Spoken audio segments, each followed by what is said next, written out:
Good evening, everyone. Welcome to this week's Fireside Chat. It's the 12th one, where I'm in conversation with a member of the Order of Bards, Ovids and Druids. And for those who've been following, I'm sure you've been very impressed with the conversations we've been having with the amazing people and the wonderful members that we have, and the wisdoms and insights that they show when we're in conversation. So this evening we go to, it is 6:30 a.m. We are going to Australia. So I want to welcome Kacey Stephensen. So before we get into conversation, just let me know where you are. Hi, where you are, where you're from. Hi, Pauline. Good to see you. Brendan from Montana, lovely. Yvonne from the Netherlands, lovely. Ellie, hi from Kent. Who else have we? So it's just lovely to... Antonella from Malta. Wonderful, wonderful. And Cliff Carr from the Wirral. Oh, great. Chloe from the Netherlands. Lisa from Washington, brilliant, wonderful. Skegness, wonderful. Ohio, hi Jamie, great to see you again. And Cardiff, we've got one other person from Australia. You're not alone. And Luna from Nova USA, Debbie from Faversham. Wonderful.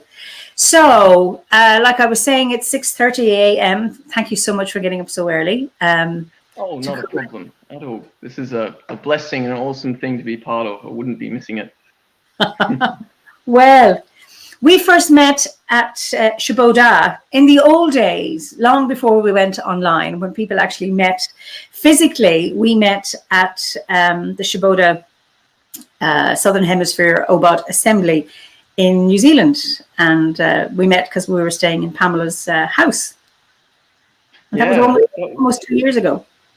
Yeah, absolutely.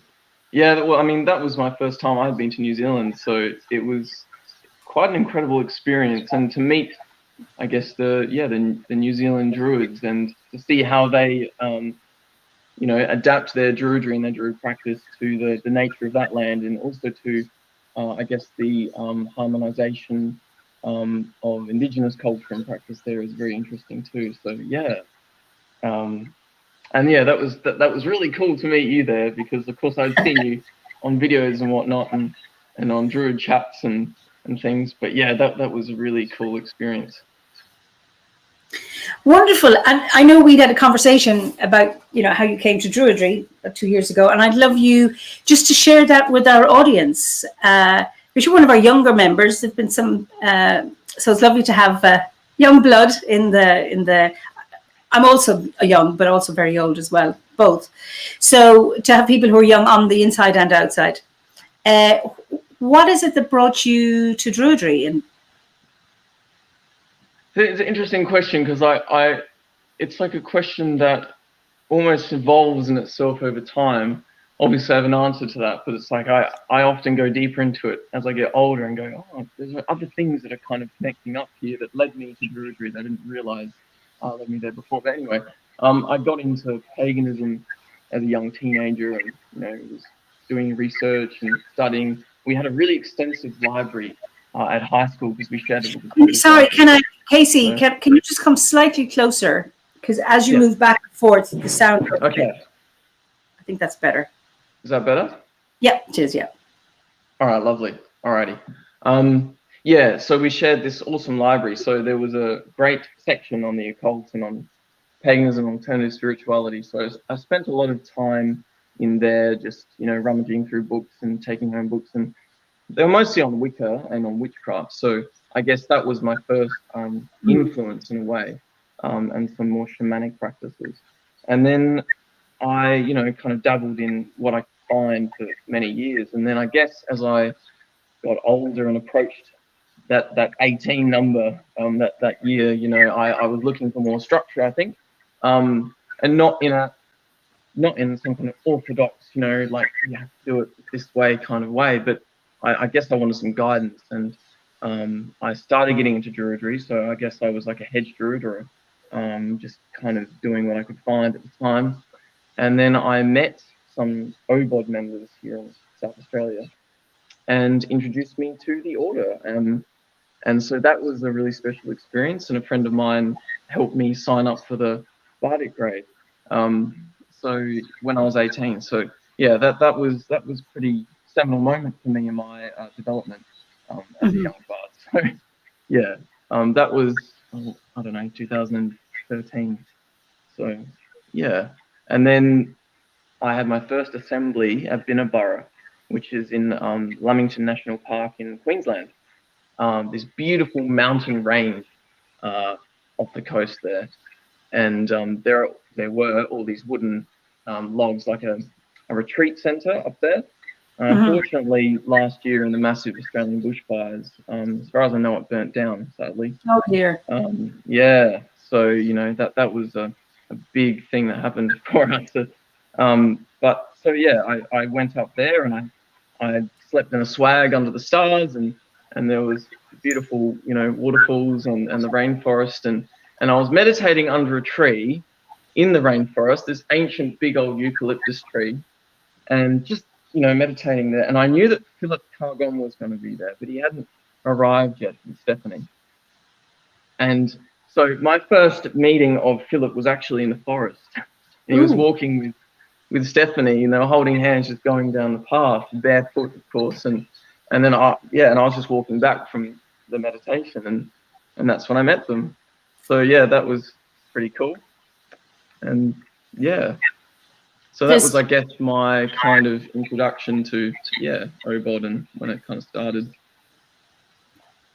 Well, you've got one person here, Contessa Willowhaven, Queenslander here, spent many weekends at Binnaburra. Yeah.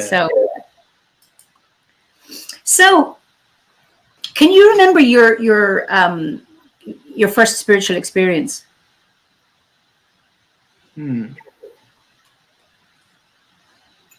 I remember one particular time, I would have been very young, probably 6 or 7. I was jumping on the trampoline at the back of Mum and Dad's house, and I was looking up at the clouds and just watching them pass over.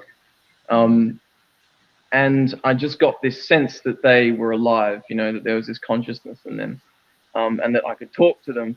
And I think I had been watching a bit of Lord of the Rings or something at that point, because I guess the notions that came out of Tolkien's work of, the trees could talk, and Ents and whatnot, and that there were spirits in water, and things like that, really struck me as a kid.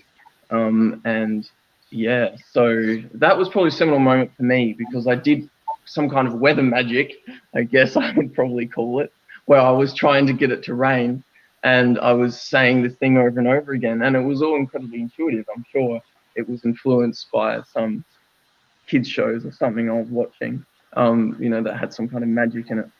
But yeah, in a way, I guess that's where a lot of it began. Even before I knew what the word pagan was, I was starting to connect with these magical ideas or associations with divine nature.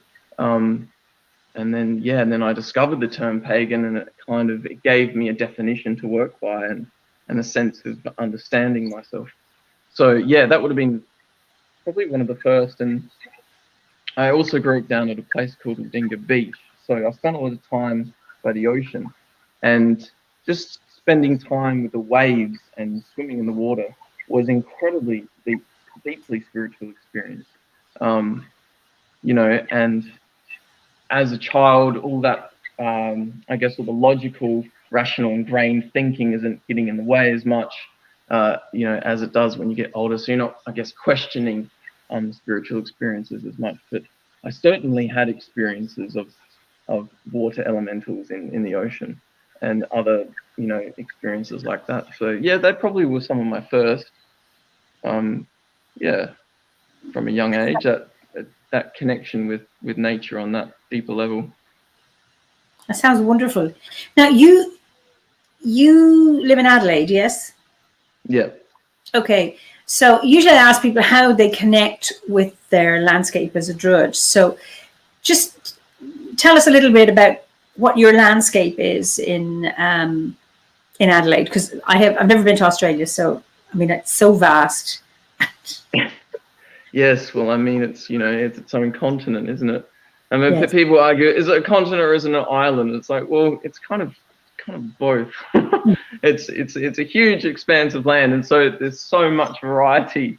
Just within like 1 kilometer, there'll be 2 different biospheres or different zones, ecological zones. So it's in Adelaide. We have the Adelaide Plains, which is where I live. So it's this flat land that extends from the shore. And then at the back of that, we have the Adelaide Hills or the Flinders Ranges. And then on the other side of that is the rain shadow, where you have Mallee, and then desert after that. So we have a rain pocket here in Adelaide, and particularly in the Adelaide Hills, where it'll collect and is condensed in the atmosphere. So there's quite a lot of variation again between the plains and the hills. In the hills, you find a lot more introduced plant species like oaks and birches. So a lot of the Druid trees you will find in the Adelaide Hills. And for me, that's only a 20-minute drive. So it's pretty cool. If I want to, when I make an Ogham set, I just drive to the hills and hang out with one of my oak mates, and spend some time, there. So it's a very dynamic place, and the shoreline is incredibly spectacular here. And of course, there's an ancient, there's most sacred ancient, probably over 90,000 years old song lines here and dreaming. So it's like the rest of Australia, but particularly here, there's a beautiful creation story about this land.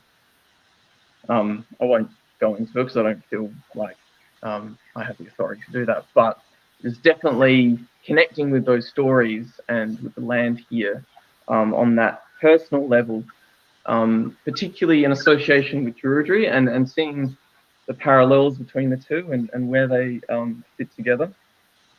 But yeah, the land here has been quite an eye-opening experience, I think, for me, because I've never felt at odds here. I've felt a lot of pagans often feel, a lot of people in general feel, that they're not part of this land, that they don't feel home here, like, that they want to go back to Europe because they feel hostile here. And I mean, granted, there's a lot of good reason for that, a lot of history, that we are working through, and as a nation, as a people, and that is a constant thing that continues to turn. But through that process is this being with the land and sitting with the land and walking with the land. It's not even walking on the land, but walking with her. And so that's been quite a big part of Druidry for me here, is finding that integration of my European ancestral connections with, for example, just the Druid trees and the Druid plants and herbs and whatnot with indigenous species here, because the spirits themselves are quite different as well. And yet, because the European trees and plants are naturalized here now, there is this sense of, there's this ecological and spiritual harmonization, which I feel happening in the land. So it's interesting, because we have these massive efforts of conservation effort, and it's a beautiful thing, but we do spend a lot of time spraying, and it's finding that balance. Spraying, yes. Just to control the introduced species. But yeah, so it's an interesting kind of process in Australia with that equilibrium between introduced things and what was already here. So trying to find that balance, and I find that I guess that's the point of Druidry for me here is that reconciliation, and also that finding who we are as well, in this land, in a very harmonious way, in a respectful way. So that's a continuous journey. How have you rambled too much? No, I think this is wonderful. You talk about reconciling. Is that something within yourself, or have you reconciled do you engage with Aboriginal people on the sacred land? And it's about, and it's not always like, sometimes they don't, sometimes the communication isn't always easy, and that's part of it too, is that process of knowing when to reach out, and when to be like, okay, stay here and yeah, just listen. And I think a lot of it's just about listening, and learning, then necessarily, going forward with action, because that can sometimes be misconstrued, or not even misconstrued, but just not looked at in the way that you intended it. So, but particularly in the land that we live here, we have the Ghana Living Centre, and it's a beautiful place to go if you want to learn about the Indigenous custodians of this place, and also the Paramang people as well in Adelaide Hills, and to learn directly from them is such a blessing, on my path, as well as a Druid, because there is that need for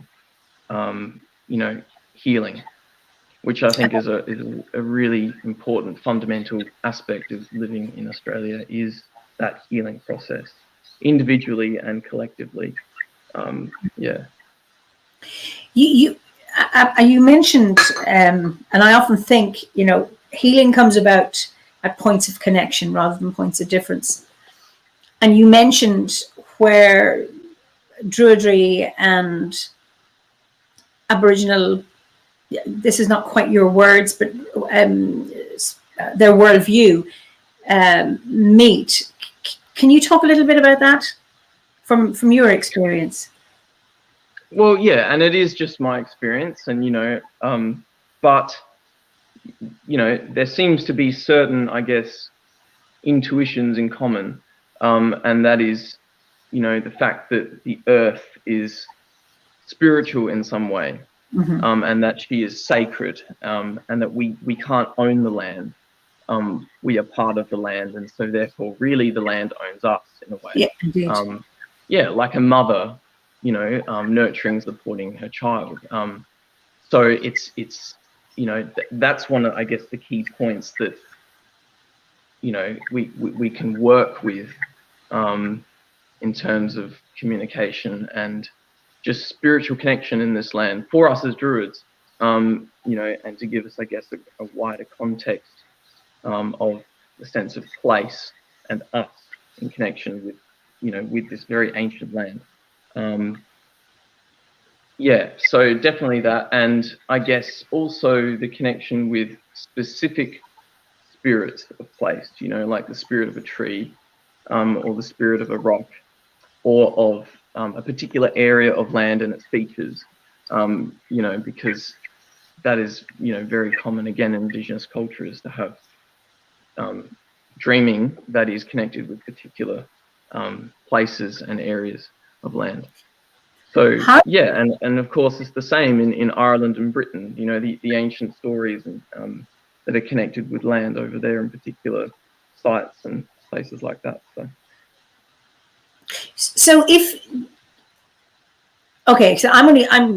I've no idea what it's like to live in a land that isn't mine, or that I'm Irish, and I know it.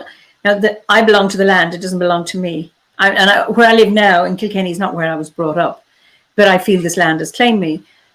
And I'm comfortable around connecting with the genius loci and the spirits of the place, and I'm not taking it from anybody else. So I have that comfort and ease. So I've no idea what it's like to be in a land that isn't that I don't belong to. How do you, when you're connecting with nature spirits, are you connecting because with spirits that you know the names of because the local Aborigines have taught you, or are you discovering names for yourself that may not be in the local language, but it may be in another language? Or how do you navigate your way around your own landscape in terms of connecting with the spirit of place, or the spirits of rocks you mentioned? One thing that's been very clear to us working ritual here is the first thing we do before anything else is pay our respects to the custodians of the land. that we live on and of the country, well, of the continent. So yeah, that's like, really fundamentally important for us, to honor the ancestors of this really, really ancient land. And so that's like, that happens first.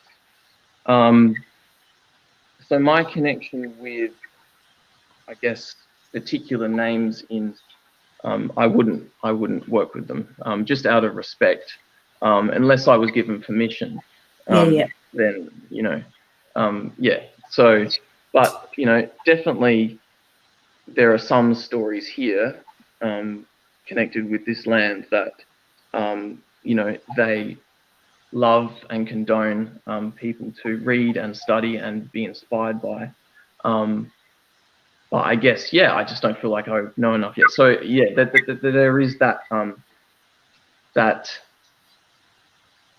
boundary, that place of, where you delve in a little bit, and then you have that boundary of respect there. So yeah, there have been moments where I've felt this overwhelming sense of an ancestral spirit of this place, that is associated with a name, and I've felt like, it wasn't that this ancestors wanted me to say their name, but it's in a very private, personal practice.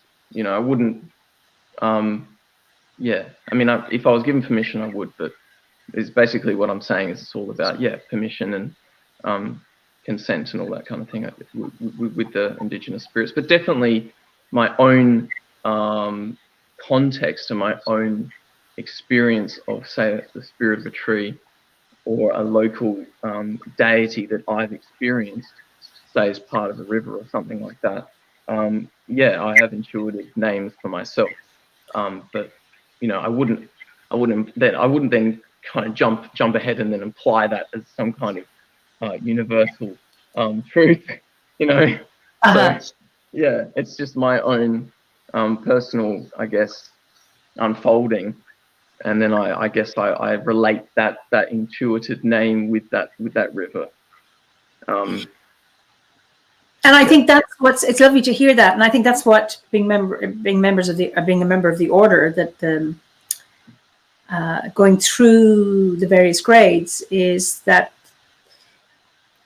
we have so much diversity, and that we are allowed or encouraged to find our own way and our own personal path and our own personal worldview, weaving in the commonalities that we have as Druids. And that's what's wonderful. Then we avoid dogma and fighting over who has the one true grove or who's got the monopoly on the name type of thing. And that it means you can engage with your landscape without treading on the toes of anybody else. And that's right. Yeah. This multi-layered, onion of being, in the world. It's incredible what human experience is capable of, and being able to work together and being able to respect, two different perspectives on the same environment is really important. So particularly here in Australia, yeah.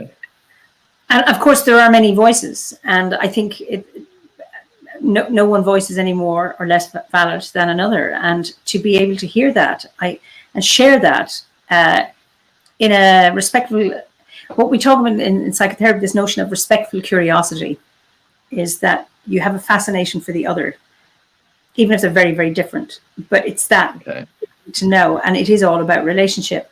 I think Craig Smith says here, if you ask the spirit's name, it will tell you in your own language. I like that. Yeah. And I've experienced that. I like that. That's very true, actually. Yeah, because it's your, I guess, your internal dialogue in a way, which, you're, I guess, processing perhaps more holistically, or integrating different aspects of yourself with your experience of the land. So there's a tree here in South Australia in a place called Sturt Gorge, which is a tree I consider like, I guess, my mother tree or my grandmother tree. Oh. And it's a Eucalyptus camaldulensis, an old river red gum tree. And she has a beehive on one side of her, and she's quite feminine, because even the beehive's a little bit yoni shaped. So it's interesting because the bees come out but you know that in there is this elixir, this alchemical gold, that's being guarded by this ancient grandmother tree. And that's how I experienced her, meditating with her, sitting at the base of her trunk, and she would come to me, not even come to me, but there was just this sense that there was more to her that was unfolded, and she was this, personified as this grandmother, this really old woman with gnarly skin and bark and whatnot.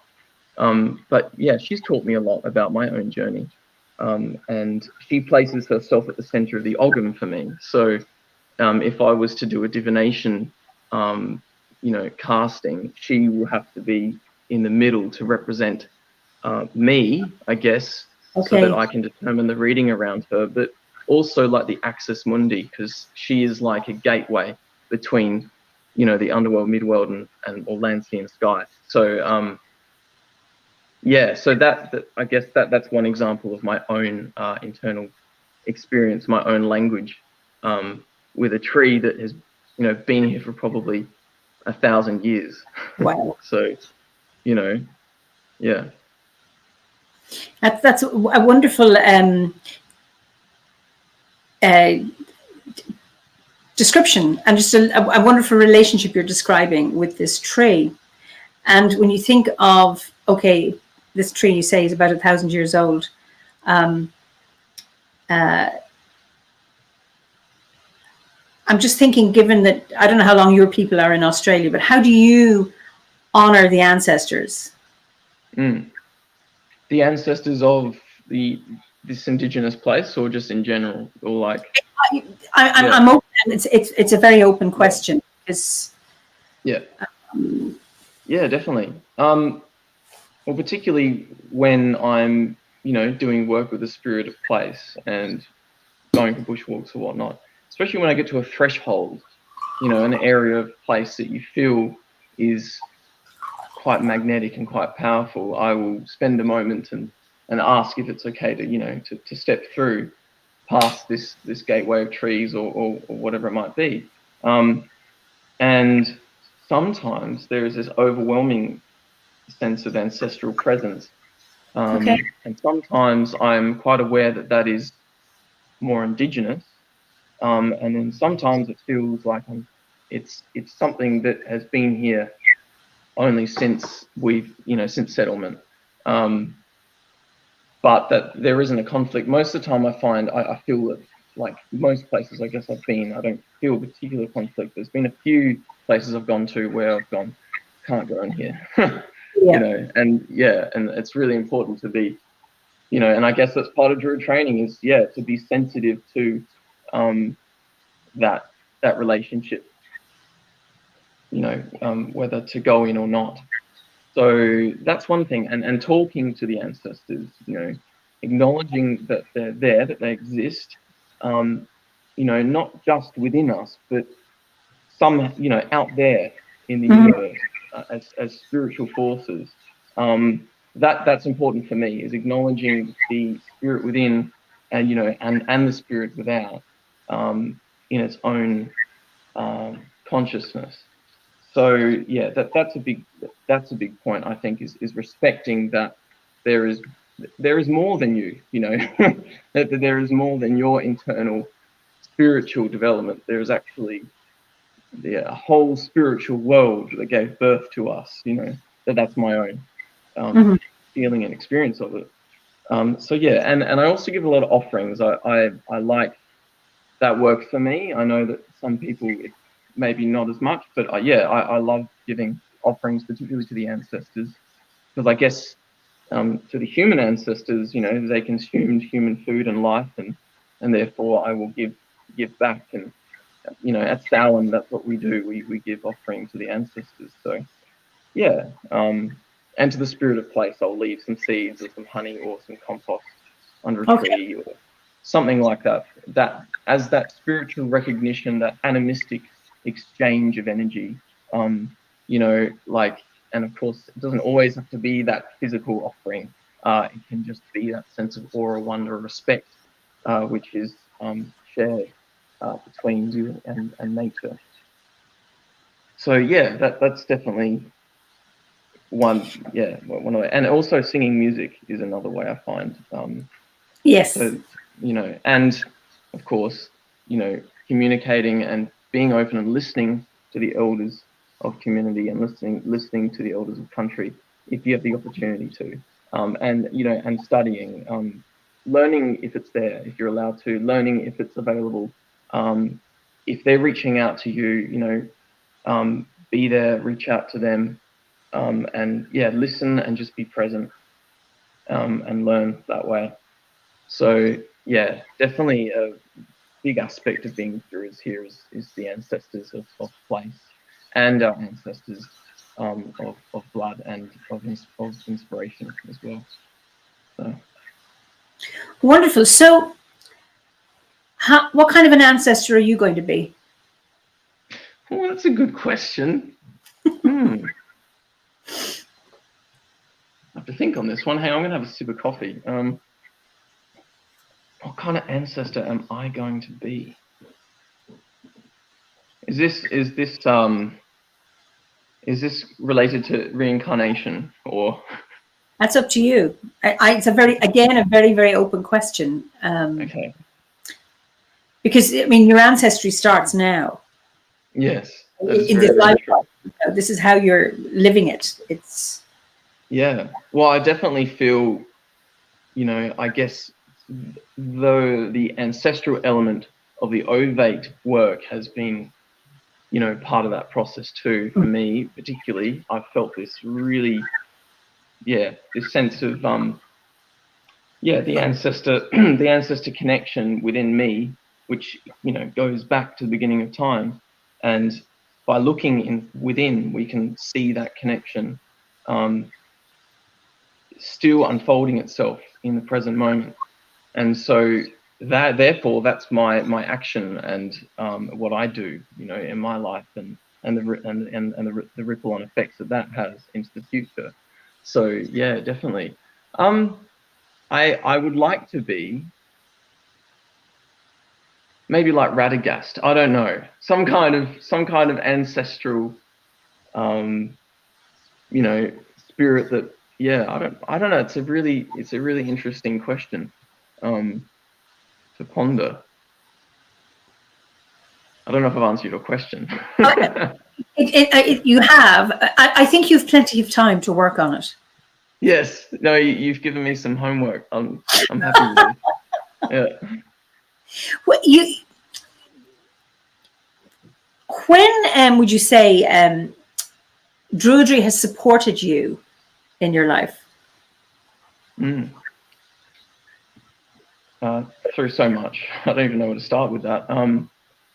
Well, I guess I've gone through a lot of, you know, as we all do, we go through personal grievances and you know, pain and suffering as well. So I think that's been a big part of it for me as well. Is it's connected me with myself. You know, it's the meditative, contemplative aspect of Druidry is really important for me in my practice. So yeah, spending time meditating and connecting with nature has been part of that process. And it's also helped me with my creativity. It's helped me with my music. You know, I grew up in a musical family, so that was always there. But each one of us, we've all had siblings, that is, we all have our own kind of take on music. And so we're all in different fields doing different types of music. And I was the folky one in the family, so I got into Celtic, you know, folk music and you know, and pagan music and tribal type music and just the hippie movement music in general. So, you know, from an early age.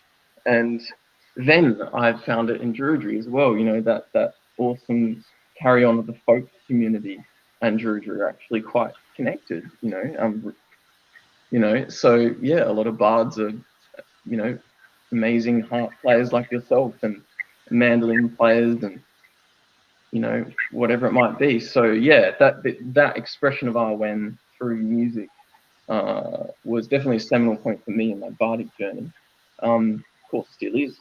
And then I guess the poetic inspiration that is like a foundation or anchor stone in Druidry, I find as well, because poetry is weaved into everything that we do, even our outlook. I think is quite poetic, the way that we look at the world. So yeah, that's definitely got me through a lot, is the Arwen and the inspiration of Arwen.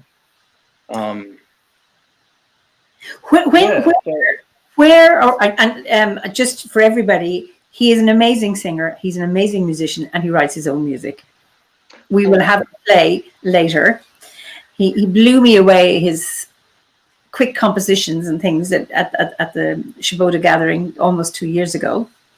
But just, where does the Arwen or the Emails come to you? Does it come to you in your house, if you have a little studio, I don't know, or is it out with that mother tree, or is it in the Adelaide Hills, or where does it come to you? Where do you receive it? It's multifaceted, it comes in so many different ways. And that's what I love about it, the concept of Emas or Arwen is, in one sense, an expression of something which you could say is universal. That sense of that there is an inspiration that exists innate in humankind and in nature, and it wants to burst out of us. That there's this seed inside that needs to be nurtured and to grow and bear fruit. And so I think that's something that again, a big part of my life. But yeah, how does it work?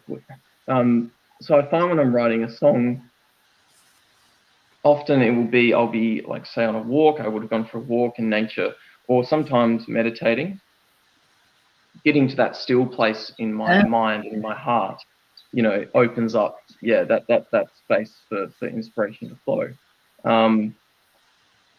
So, and I often contemplate, is the Arwen coming outside of me, or is it coming from inside of me? And, as above, so below, that kind of contemplation. And I do feel like sometimes it does come outside of me from a different source. But most of the time it comes from within my own cauldron. So yeah, it's incredibly dynamic force, Arwen. It kind of covers all. For me, it covers all areas. It's like a river that has endless streams that just endlessly flow, and they give birth to new little outlets. And so that's why, like, someone has asked before that was new to the bardic grade, that they felt that Arwen was, just because, just associated with the typical creative arts, like, poetry, songwriting, things like that. But certainly my experience has been, as someone that plays an instrument or does poetry, that it's much more than that. It's so much more than that, that it is that fundamental creative expression of life. That's what the Arwen is. Arwen was the Big Bang. That is the first creative expression of reality, is that bang, Arwen. I'm sure the universe didn't actually go Arwen, or might have, I don't know. Well, what was it? Anyway, so yeah, so it's fundamental for me. I think creativity is a lot more than just the arts. So you can be creative and artful. You can be artistic and artful with your coffee. With the way that you make your morning tea, or your diet, the way that you look after yourself. That inner awareness. That is creative, because you need inspiration, like the guiding light. It's the way that you look at yourself, and that is inspiration. So yeah, it covers everything for me, Arwen. You're really speaking very well. You could sell Druidry to anybody just listening to you. I think I'd join the order if I wasn't a member. Just listen to you say that because sales pitch. No. but just describing Awen Yeah. is that you've just described it in a way that's accessible. So I'm not a poet, and when I was in the Bardic grade, my narrative to me was, I'm not a bard, I'm not a bard, I'm not a bard. I only started telling stories after I'd handed in my Bardic review after 7 years. I took up the harp during my OBOD grade. Okay. And Howard, my husband, he was the poet. He was just spitting out poetry all the time. And I'm thinking, what am I doing? And I was doing a psychologist, a herbalist, Reiki master, shamanic therapist, all during my Bardic stuff. I was, in my head, an ovate, not a bard. It emerged later. So it can be quite threatening, I imagine, for people who think they're not particularly creative, or if there's a narrow view that the Awen or the Imas is just about poetry or storytelling. And somebody says, yes, there's poetry to be found everywhere in life. That's from Madeline West. And it's true to be able to, like you say, how you make your coffee, how you live your life, the actions you take. I think that's important because it makes it accessible to us. It's not intimidating. It means that we can do this or be it. So are you, is Druidry for you something you do or something you are? Well, it's both, it's both sides of the coin. It's something that is just part of my nature, I feel now. I think when you first discover terminology sometimes and different names for things and different things you can call yourselves, you can latch to the label of something, and then for some people, they might go through a period of disillusionment where they're like, oh, I was attaching too much to that label. It's actually something else is going on here, something much deeper, and that's what it is. So yeah, it's both of those. It's action, it's walking your course, and it's that internal process of identity as well. So, but I wouldn't get too hung up on I guess the Buddhist influence maybe coming through me there, to not get too hung up on labels. But it's definitely a very useful, grounding, foundational word for me. Druid, and yeah, it's definitely been a touchstone, I guess, for me, in my sense of self, and therefore service, in the world. So because of course peace is fundamentally associated with Druidry. So, when I'm doing peaceful things and being of service to the world or to my family or, to nature, that's Druidry.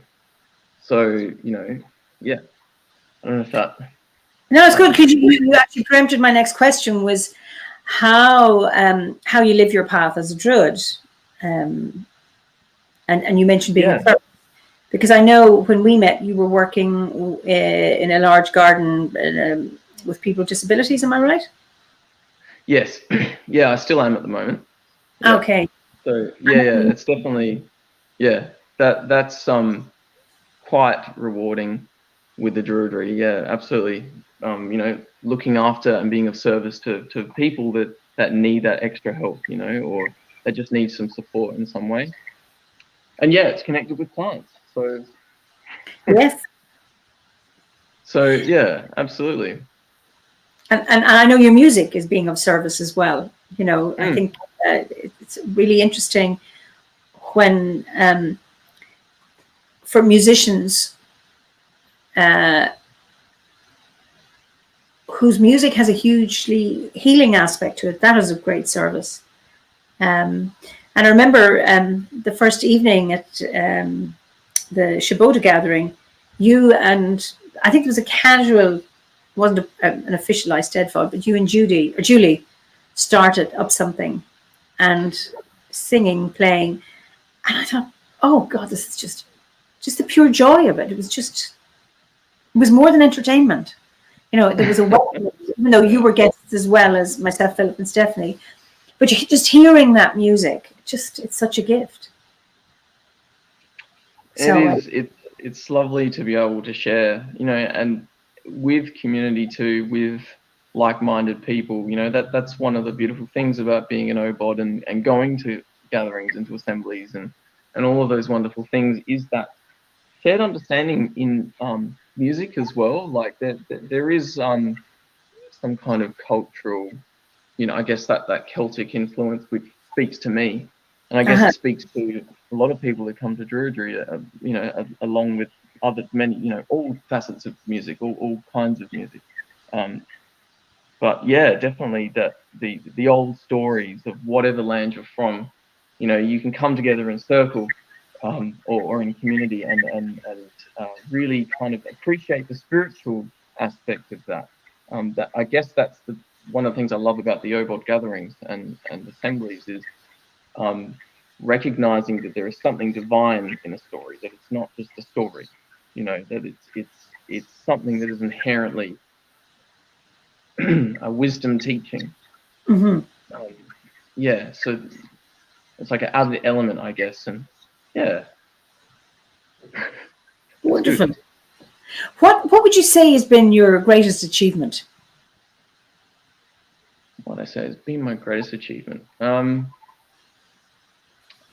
so far, so far. Yeah. I think I'm still working that one out, actually. Definitely. Well, I guess my music, and I've travelled a bit with it, and I used to travel quite a bit around Australia, and different festivals and stuff. So I feel achieved in the experiences I've had with with that, and the people I've met, and the opportunities that I've been presented through that process. And I think probably also just knowing who I am, or becoming more aware of who I am. I guess as I've gotten older, I find that is a massive achievement for everyone to go through. So, but it's still unfolding for me, that one.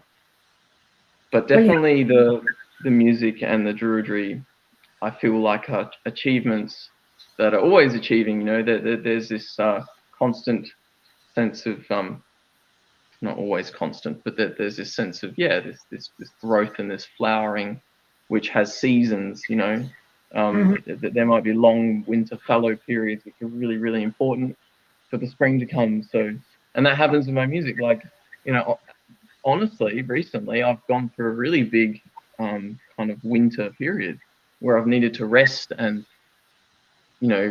just recalibrate my music as well. So yeah, that's been a part. But then the poetry is kind of creeped back in a big way. So I've been writing a lot of poetry, and then that's filtering into my music now. So yeah, definitely. While listening to the chat, I'm also watching a YouTube clip with Kacey singing. It's really beautiful.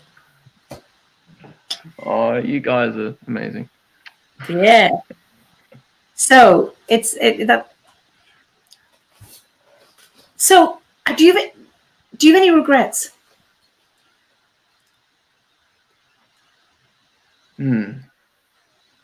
Yeah, definitely. Yeah, I definitely have regrets. I think sometimes in the past I've gotten my own way with self-esteem. Like, I find the process of, say, performing on stage is actually really difficult for me sometimes, and so often I'll need to meditate before I go on, or something like that, and so that process is it's quite it's something to work through, I guess, and so that sense of anxiety, which comes and goes, because it's not always there, but sometimes, particularly, I think it depends on the vibe of the room as well, of a place. But yeah, regrets, I don't know. Yeah, probably that. I think just sometimes, particularly in my past as a teenager and stuff, I've just maybe not had enough faith in myself, or confidence, just that inner confidence to just say what I think, or that kind of thing. But these days I think I've definitely improved in the rambling talking part of it. But yeah, certainly there's a lot of work to go yet, and yeah. Just because I have another question, is like, what is your biggest challenge that you've overcome? And I'm wondering, like, that performance anxiety, whatever, depending on the situation, is one. Is there any other challenge that you've overcome?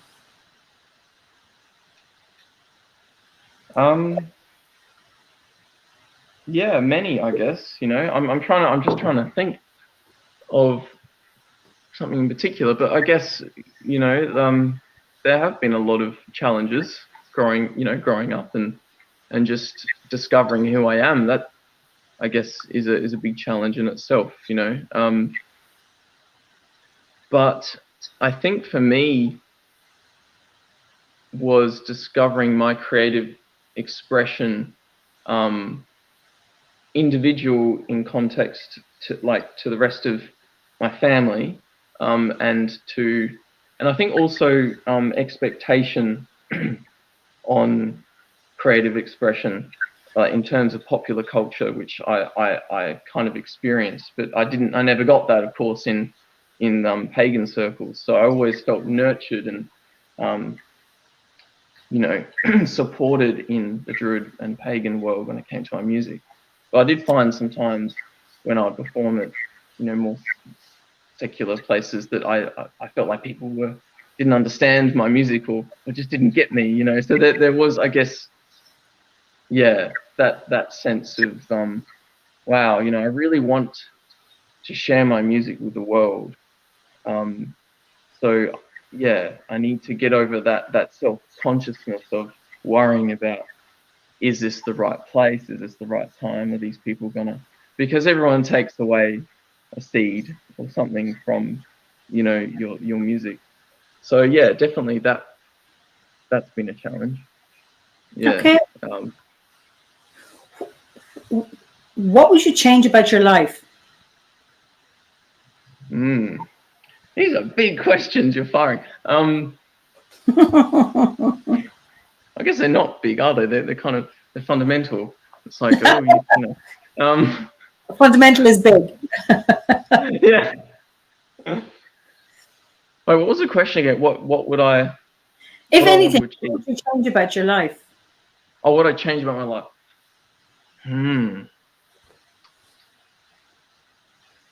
Yeah, probably some of my present circumstances, which I'm working to change at the moment. And probably being more, I guess, I think before when I said the confidence thing and just speaking up when I need to, I think that, you know, just being forthright when I need to be as well has been a journey. So yeah, and changing, I guess, where I see. I'm trying to think of it. I'm trying to think of something to do with. Yeah, I definitely where I want to end up in the future is I have a few hurdles to work through to get there first. So I've got to work through those challenges or those things and change them to get to that point. Yeah, that's a difficult one. Quite a personal one, but yeah, it's a good one. It's more homework for me to. Okay, well, I'm going to ask you an easier question now. What are you grateful for? What are you grateful for? So many things. Grateful for being alive. Yeah. You know, that's like a big start. Grateful. I'm incredibly grateful for my parents and my family. Like, they've been so supportive and loving over the years, and my parents have always let their kids find their way. You know, that there's never been any you know what I mean, that control or whatever. So definitely personal freedom was a value that I learned from a young age. Discovering one's path and one's truth was installed in me quite young. So I've always respected that in other people and always, you know, kind of aimed at helping other people to achieve that. So yeah, and grateful for friendships and grateful for the relationships we have in life between everything. Yeah. And also the opportunity to be able to go anywhere I want, to the beach or I guess with restrictions now, it's, but just in general, Yeah. that freedom to travel the land wherever, and to build those relationships with nature. Yeah. So, yeah, I guess. And I think also, influences I've had in my family and with connections with other people, positive creative influences. I spent some time when I was growing up in alternative schooling systems, and for a little bit I was homeschooled, and then I went to a oh, thanks, Sandra. I went to a few different alternative schools. I was in the Waldorf Steiner system for a while as well. Very, very short while. But that had a massive impact on me, that way of learning. And so I've been very grateful to have the opportunity to be brought up, in a family that kind of, likes that way of living, I guess. Mm-hmm. Yeah. So you mentioned influences. Can you name one person who's had a particular influence on you that you would admire? Yes. I spent a lot of time tree planting when I was, a kid and, into my teenage years, with this group of people that they were doing environmental projects for my school. And so I was given permission to actually pretty much wag class to go and plant trees with them. So I, instead of doing English, I would go and plant trees and connect with the land. And there was one particular guy in that group of people who was like a spiritual mentor, a spiritual teacher in a way for me.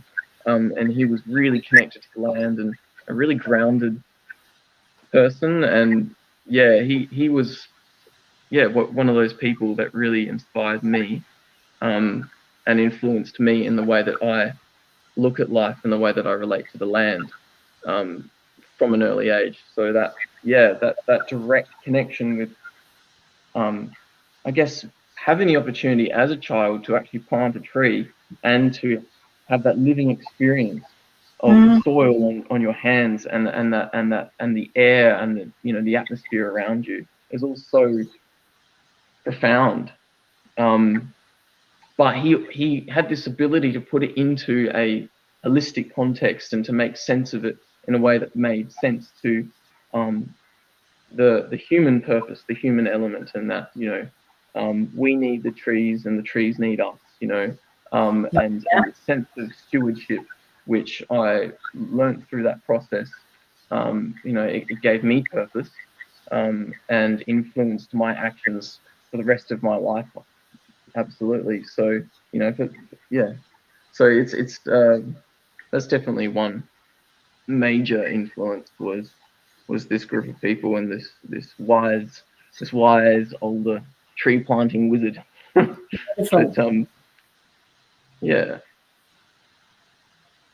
and I think definitely another really seminal influence for me was spiral dance.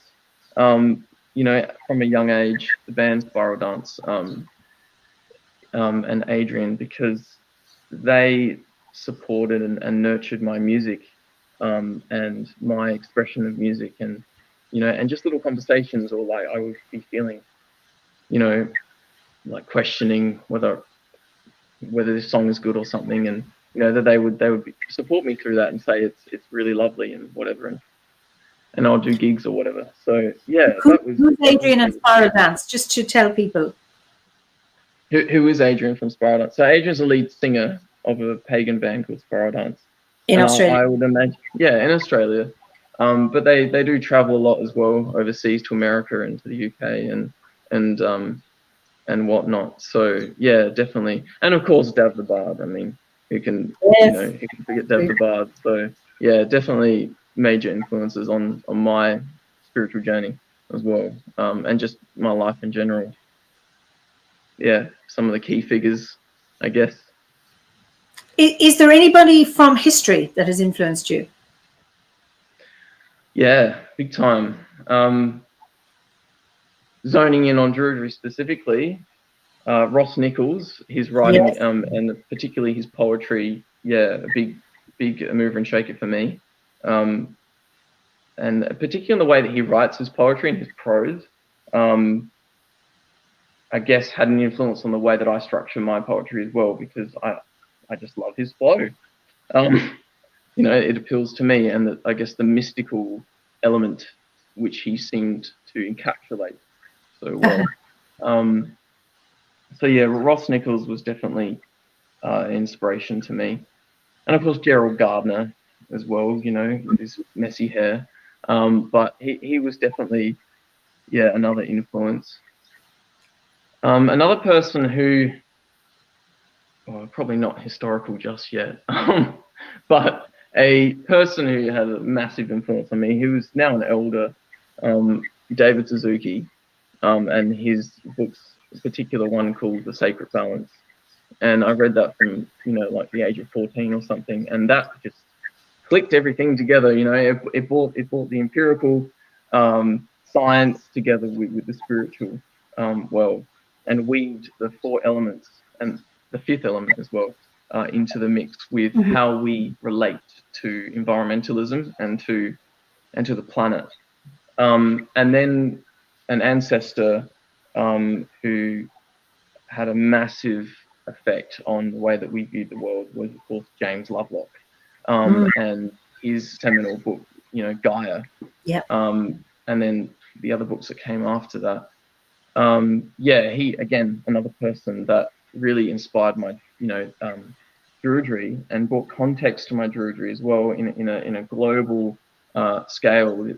Just put the whole picture together, and I guess that also helped with my sense of purpose in Druidry, because James Lovelock talked about the idea that this hypothetical idea that you could find evidence for, that humans evolved as to be like the stewards of the earth, and sadly I feel like a lot of us have forgotten that way, but maybe the earth was evolving humanity to be some kind of I don't know about higher consciousness, I don't know about that, but just some regulating force that could help the earth regulate itself.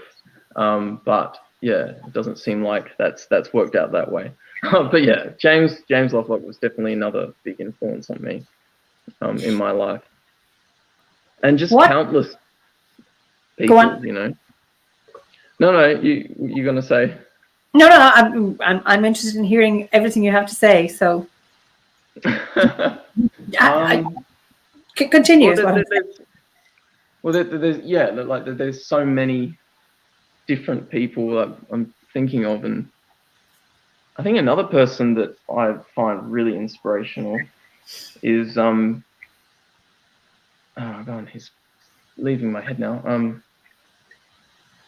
George McGregor Reed. Correct me if I'm wrong, but basically the founder of the Ancient Druid Order, because I'm very interested in history and the dynamics and the way that things evolve and relate over time. And just reading Blood and Mistletoe by Ronald Hutton was incredibly interesting. To see, I guess, that influence and that kind of traditional connection with OBOD and some of our practices that we've inherited from the Ancient Druid Order. So the Druid Order, which they like to call themselves. But it's definitely very interesting to see the way that he wove esoteric concepts from India and Buddhist views on the world with with the idea of the ancient Druids and of the Western mystery tradition as well, because of course he was associated with the Golden Dawn. So there are these really interesting historical connections there. So yeah, he's an interesting fellow for his, I guess, where we are now as a Druid community. You know, it's like that historical context, and also what, you know, in the ways that we have evolved and changed as well, you know, for the better. And you know, just I guess one thing is, you know, becoming more diverse in the way that Druids see different things. Yeah, so yeah, he's an interesting fellow, that one. And another person, and this isn't an ancestor, but this is a lady called Susan Samard, who was one of the people that discovered the Wood Wide Web, and did a lot of seminal work using a Geiger counter, the radioactive measuring device that measures radioactive isotopes, and by tracking these through trees, she could actually see, you know, on a computer that they were trading these isotopes via their root nodes, and that they were, you know, that there seemed to be over time that they were favoring particular trees over others, but that there was this beautiful dynamic connection and trade going on, and support network between individual trees and the wider forest. And all that research was done in the redwood forests in America. So, but it's been applied throughout lots of different ecological situations across the world, and the same thing comes up, that there's this beautiful relationship. So yeah, some of the seminal figures, I guess, and Starhawk is probably another one. Yeah, definitely, and Penny Billington. But and she's still with us. I could go on forever, and you, of course. Oh yeah, and Philip. Yeah, Stephanie. Yeah. What concerns you about the modern world? A lot. Yeah, a lot concerns me about the modern world. Of course, I guess a grievance that we all share probably as Druids, and that's the, you know, the misconduct of I guess, you know, humanity upon the environment, and the way that we've been relating to the natural world. The Industrial Revolution, I think, has a lot to answer for in many, many, many ways. You know, and the many influences that kind of snowballed after that, you know, sadly, with the wars that happened, and I guess the repercussions of that on a collective social level, and seeing the way that they have played out as well, you know, like massive capitalistic paradigms and things like that, and the consumerist mentality, which, yeah, it's always baffled me that there is this consumer, you know, mentality in the world, that we don't know where our food comes from, you know, that there's this disconnect between the farmer and the plate, for a lot of people, you know. It's a very broad, you know, terms, but yeah, I guess as a culture, as a society, it's like, if that's reflected in the society and that's happening in society, then there must be something fundamentally askew. So, and I guess that's what we need to determine and work through. Wouldn't it be amazing if humans shared in the same way as trees do? Yes, absolutely.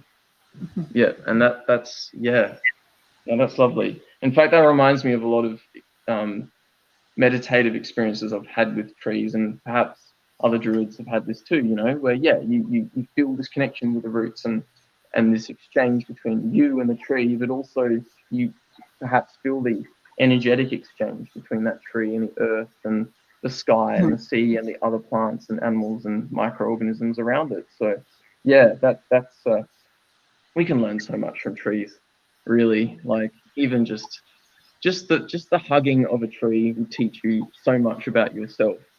You know, this beautiful silent witness who isn't actually silent, but, you know, kind of teaches us to still the mind of all the clouds in our head, you know, that endlessly flowing past, So yeah, that's definitely how I would look at it as well. The trees as the mentors into the future, which, yeah, again is another thing that I guess Druids are here to remind the world of, is, you know, the incredibly important spiritual significance of trees and their place in culture, because, you know, culture is connected to spirituality and to spiritual and psychological well-being, as well as physical well-being. So it all kind of wraps up together. But yeah, that, I guess that's one of the grievances I feel. One of the things I'm not happy with about this world is that disrespect, complete, utter disrespect and disregard for nature. So, and then, yeah, and pretty much, I think a lot of the other, a lot of our other grievances, a lot of our other pains are all they're all connected to that, because we are in the world. We're not extrapolated. We're not outside of the world. Everything that we experience, everything that we do, is, you know, it has some kind of influence or effect on the planet or the universe by and large. You know, whether it's in some kind of small, minute, indirect way, or if it's something that's really in your face, and, you know, oh well, you know, I'm the big CEO and I've cut down this forest that was 5,000 years old. You know, that's a direct influence. That was a single action, you know, decided upon by a committee who represents a body, you know, and just in one sweep like that. So it's amazing the power that we have. And I guess that's perhaps what James Lovelock was getting to in his book when he talked about the evolution of human consciousness and its ability to have this incredibly powerful, you know, direct effect on reality, the fabric of reality itself. And so I guess a lot of magicians and people that got into magic, particularly in the 1900s, you know, could see that, you know, that we have all this power, this immense ability to change the world around us quickly, rapidly, and, you know, but the thing is that it's, you know, we can do it for bad or we can do it for good, and unfortunately I think a lot of our leaders continuously do the wrong, incorrect thing. So yeah, so I guess learning that we have this innate ability to change the world, but that there is also an innate responsibility that comes with that there is not one without the other, and that there are, you know, there are consequences if we don't act respectively. What an amazing thank you. It gives me hope for the future of planet Earth. Yes, well, that's... Well, I was going to ask you what. Oh, we've forgotten our codependence of nature. That was another. Yeah, absolutely. What gives you hope about the modern world? I mean, you're obviously part of that hope, according to Yvonne, and I cannot argue with her. But what gives you hope about the modern world, or for them? Yeah.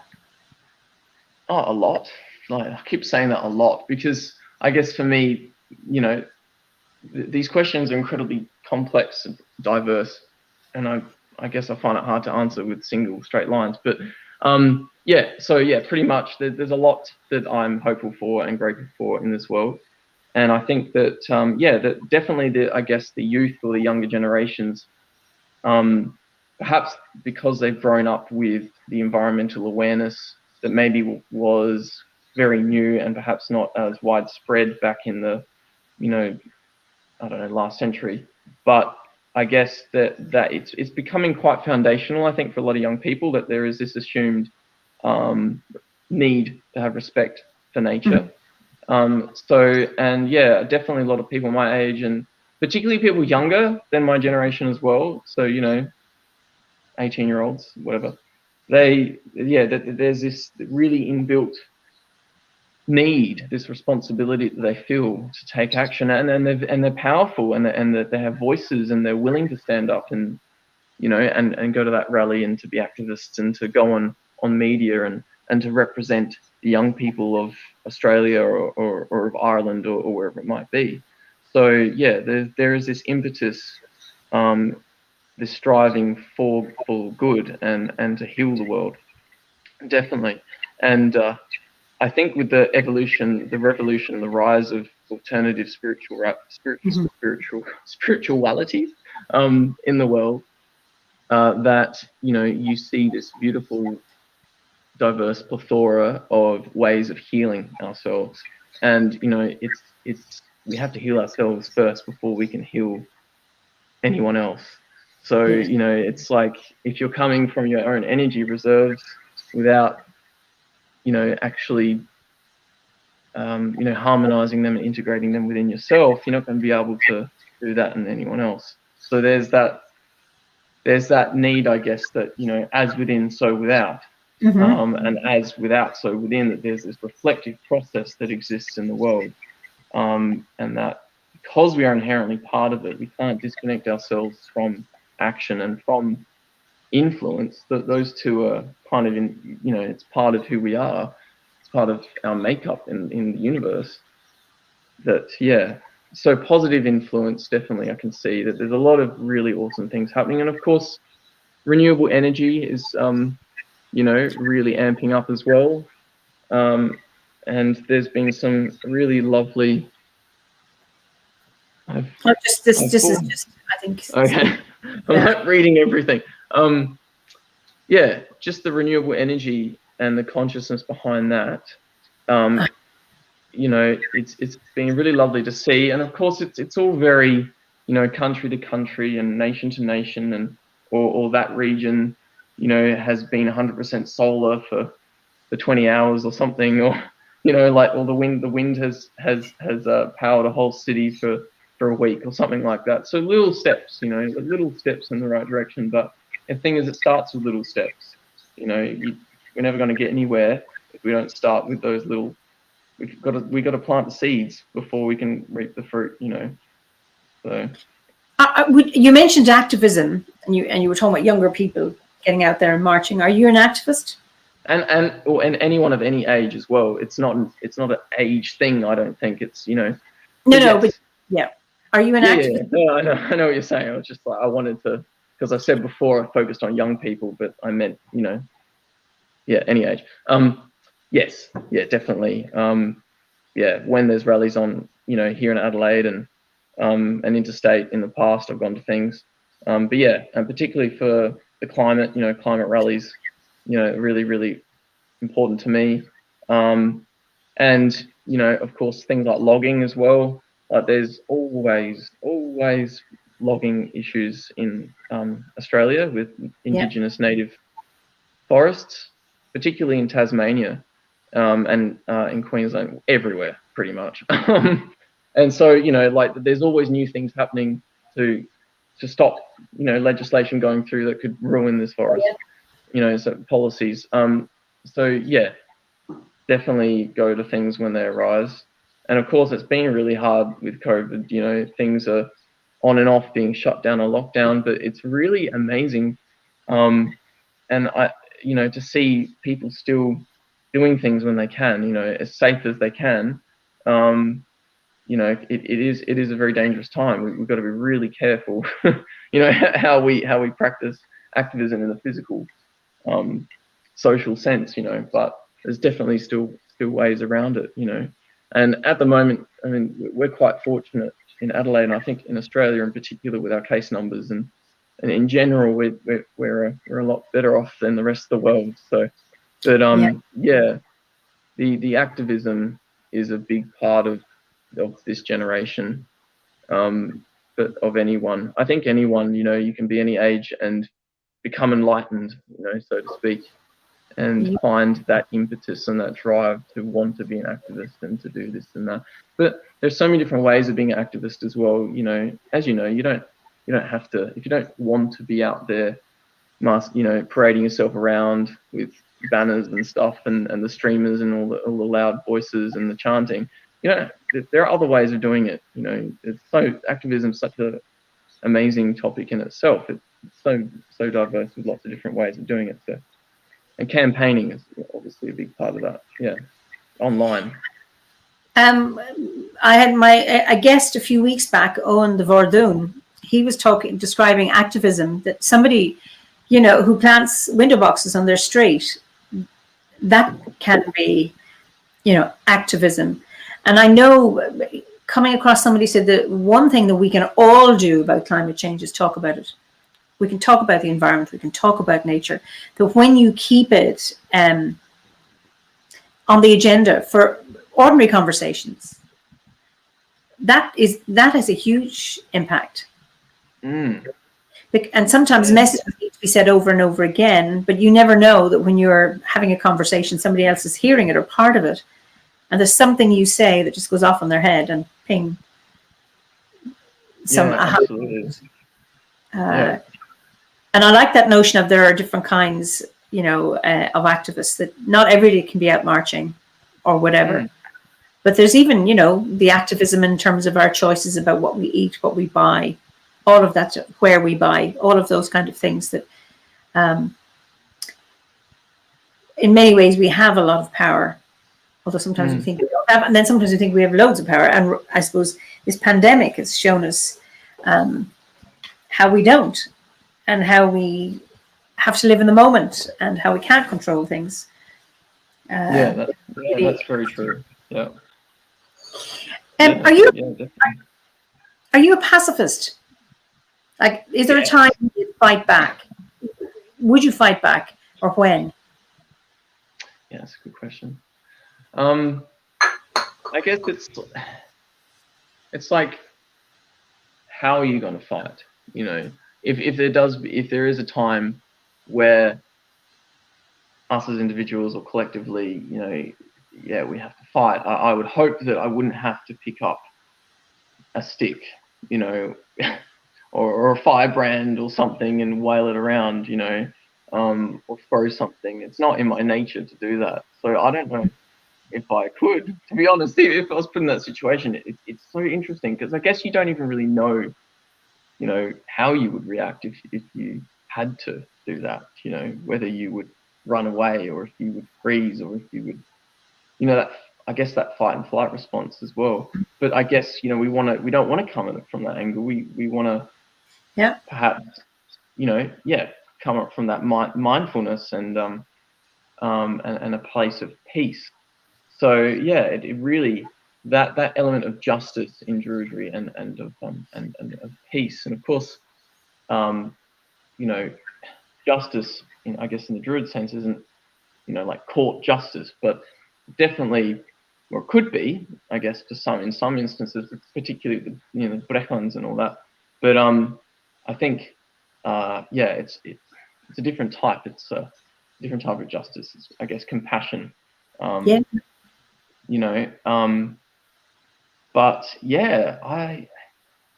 I guess I would be about negotiation and discussion and trying to talk through things. Unfortunately, I guess it doesn't always work. But the thing is, you can't force your hand at things, So we have to come about these issues in as peaceful way that we can. There's no other option. There's only peace, and of course, peace is a multifaceted thing as well. It's not this fluffy kind of ideal, there's a lot to it. In order to kind of arise at peace, there might be tension, and tension is, I guess, a part of that process, of coming to an agreement. But I would hope that, people would be more conscious not to just react from a violent mindset, or from their raw emotions. But even though, of course, raw emotions can also be incredibly healing and important too, that they're also part of that process. I guess it's just the way that we express them in the world, which determines what happens to each other and to societies. But there's definitely the activist sense, the physical activism of getting out there and doing stuff is awesome. But I'm definitely a pacifist. I can't sit on a fly. I can't, if there's something there, like if there was a millipede. I think last night I was sleeping and I opened my eyes and there's a millipede's eyes right in front of my face, and I'm like, you smell like I don't want you to be a bedfellow. What are you doing? So I just picked him up and put him on the floor. Because I mean, I'm not particularly worried about having a few creepy crawlies in my room, but don't worry, I don't have webs on the ceiling. But you know, definitely that, I guess, almost like a Janist kind of understanding of stuff. I don't go around with a dustpan and broom and sweep every surface before I sit down, because I think also as a druid and as a pagan, you know, that using that understanding of the wheel of the year and the ecological relationship that we have, you know, yeah, death is a part of life, is a part of death, is a part of life, and so on and so forth. And, you know, the reality is I can't go around and not kill anything, because I'll be walking on the earth thinking I'm doing something lovely and peaceful and very druidic, you know, in my little grove, and I've probably already squashed 1,000 ants without knowing it, you know, or like a worm under the soil that sadly, you know, was a bit too high up at the surface. Yeah. You mentioned the eightfold, the wheel of the year. I always ask the question, two questions. What's your favorite season and what's your favorite festival?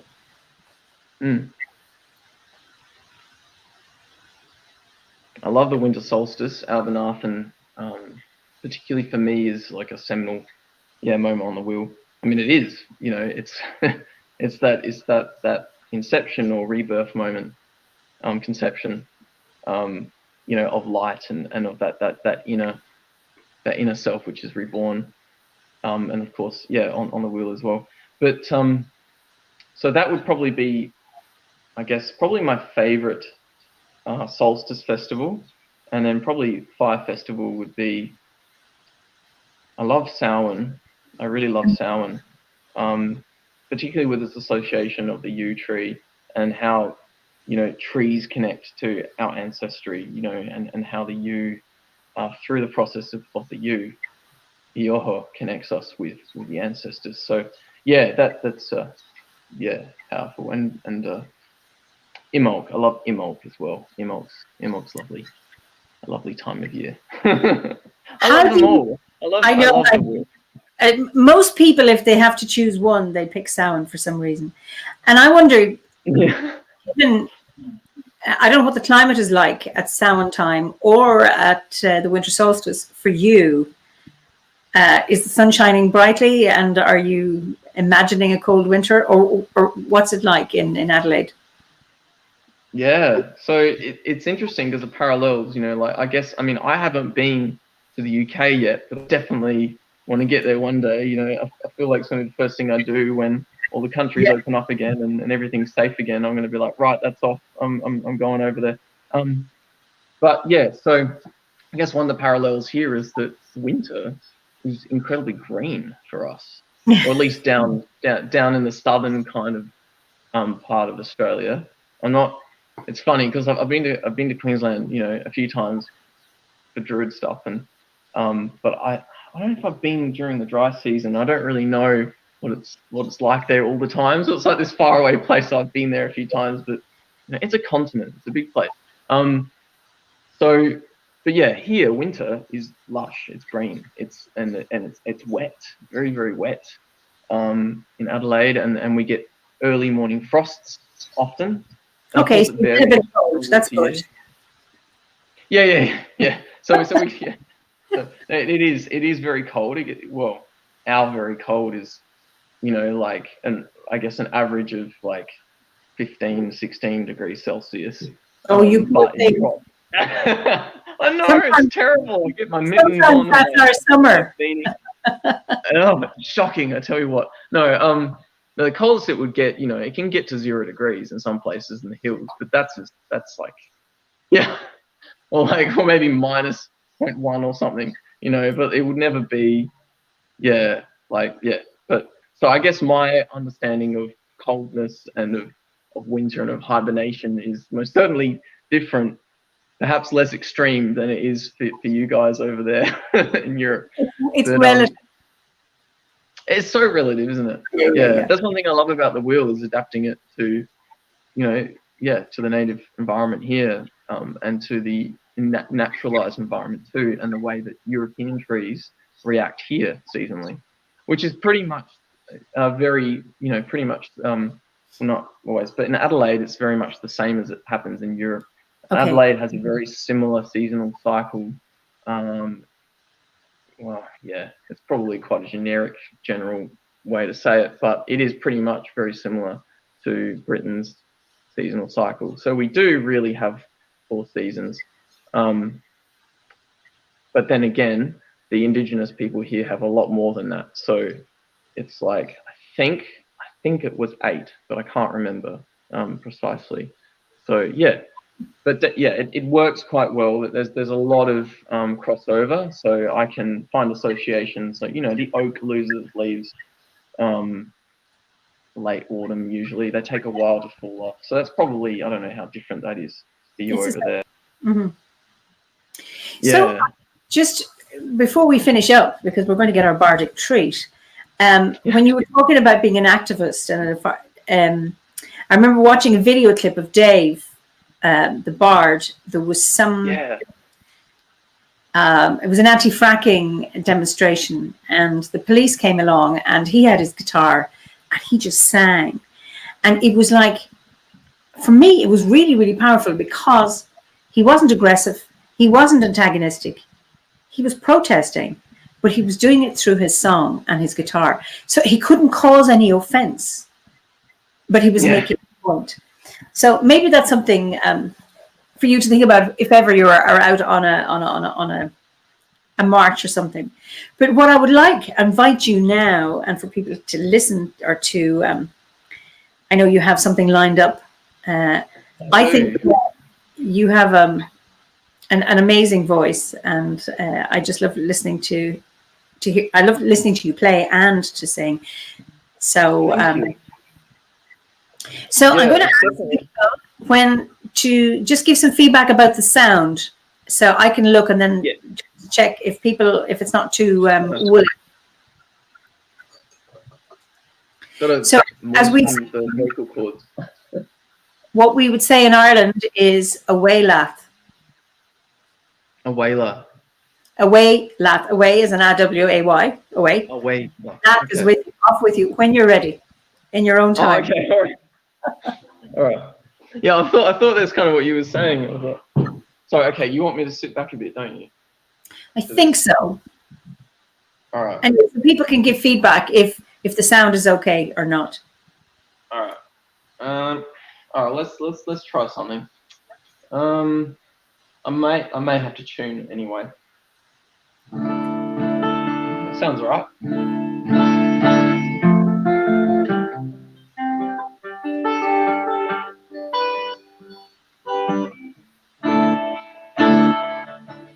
La da da da da.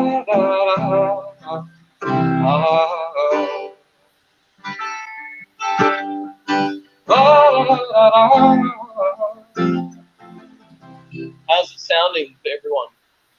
I'm getting no feedback. Just keep playing. Nobody's giving me. Sound is beautiful. Okay, well, once that sound is beautiful. Because that wasn't the song. That was a test. Oh, okay, that was the test. I'll get into the. So this is called Chasing the Hare. And it's about the tale of Taliesin, the chase of Taliesin, or Guion-Bach, through the many different animal forms and Cerridwen chasing him. So, this relates directly to the training that we go through in OBOD and Druidry in general. So, but yeah, this song came to me. It was inspired by Cerridwen, and it took quite a long time to write because it never felt right, and I had to stick with it. So some people are saying it's great, and some people are saying it's cutting out. So come a little closer, maybe. We'll see. Anyway. Probably because I'm doing single strums occasionally, because I have this habit of and they're probably thinking, I don't know. You sound well. You sound well in Canada. I sound well in Canada. Well, that's great. That's awesome. All right. Okay.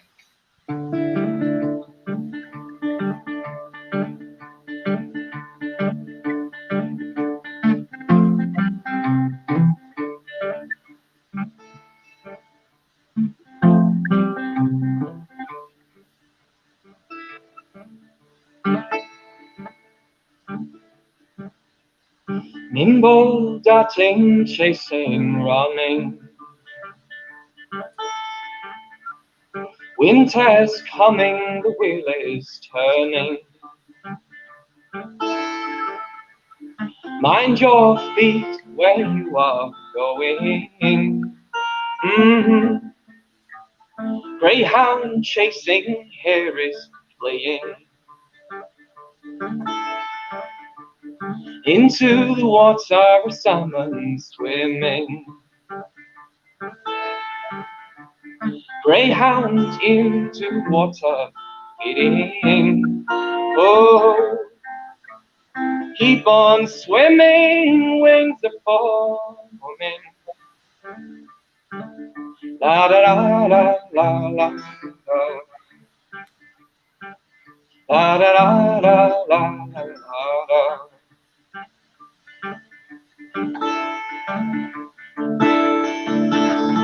Little wren bird feathers on the wind, fleeting, flitting, cunning feathered friend. Lark is soaring, its eyes are watching, talons ready, she is moving. Wrenbird so cunning, I see now hiding. Hawk she follows, there's no denying. Black-crested hen in the moonlight is the seed that's born at midnight. 9 months in the womb of a goddess, takes the seed that's born in the darkness. From the seed, the life force gathering. In the darkness, the Yahweh shining. And then there's a juke part.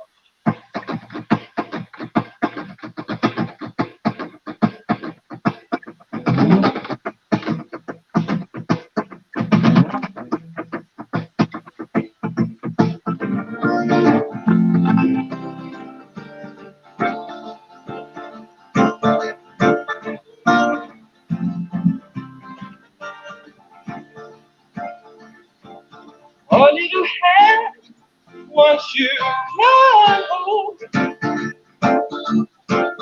through what you dare, through fire, through water.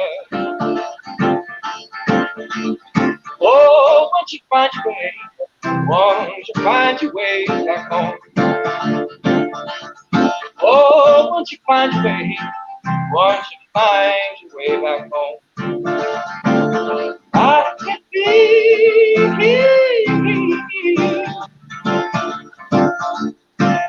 oh, the speed inside.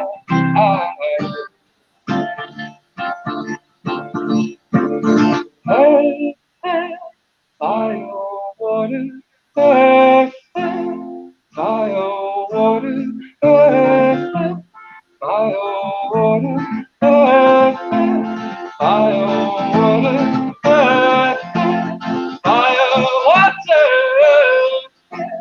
fire, water, earth, fire, water, fire, water.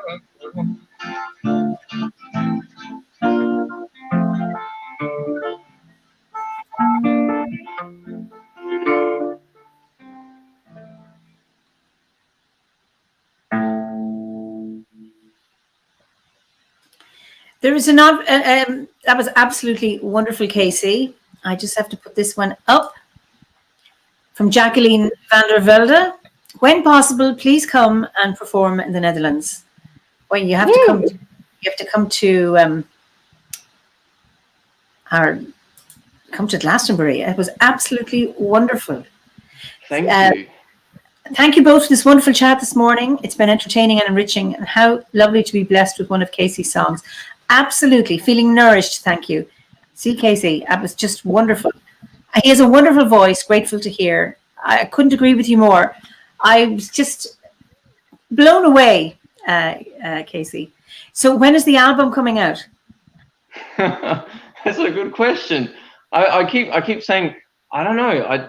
Time escapes me, and I get wrapped up in other things in life. But yeah, I do. I need to create something, don't I? This gives me further reason to actually just do it. But yeah, I do have an EP. Okay. Thank you for this wonderful fireside chat. Kacey's views on connecting with the landscape was particularly helpful for me, who struggles with connecting to a landscape not native to me. That's from Brendan Moore. Because it comes up a lot. Are you on Spotify? Yes, I am. Yeah, I have it 2 years ago, and I couldn't find you. Are you more accessible? What do you go under? Yeah, so I kind of so I've changed my name a bit, so that's probably part of it. So like my performance name was Kacey Guy, so just K-C and then Guy G-U-Y, capital K, lowercase c, and the EP is called Sleeping Giants. So yeah, just look that up on Spotify, and you'll get a 6-track EP. 6 tracks or 5? I can't remember now. Okay, I'm going to ask you to go in afterwards to look at the comments and post that so people can see it. Yeah. Yes, there's people want to go for it, Kacey. You've got real talent. This is from Adaja Black, a fellow Adelaide Ovate. So welcome to Queensland, Kacey, from Team Smith. So it's wonderful. Absolutely. Well, I'm going to say thank you so much because we're running out of time. It's been an absolute joy talking to you and listening to your wisdom. And I see some people are going to Spotify right after this. So, Kacey, don't you go away. I'm just going to say goodbye to our audience, and I'll be back to you in a second. All right. So thank you, everybody, for joining us this evening and for your wonderful comments. And I look forward to seeing you next Thursday for another fireside chat. And wonderful. So some of you will have been watching this live, and others will be watching a recorded version of it. So lovely to have you here and to feel that you are part of this conversation. So Slán go fóill, have a good week until we meet you next week. Bye-bye.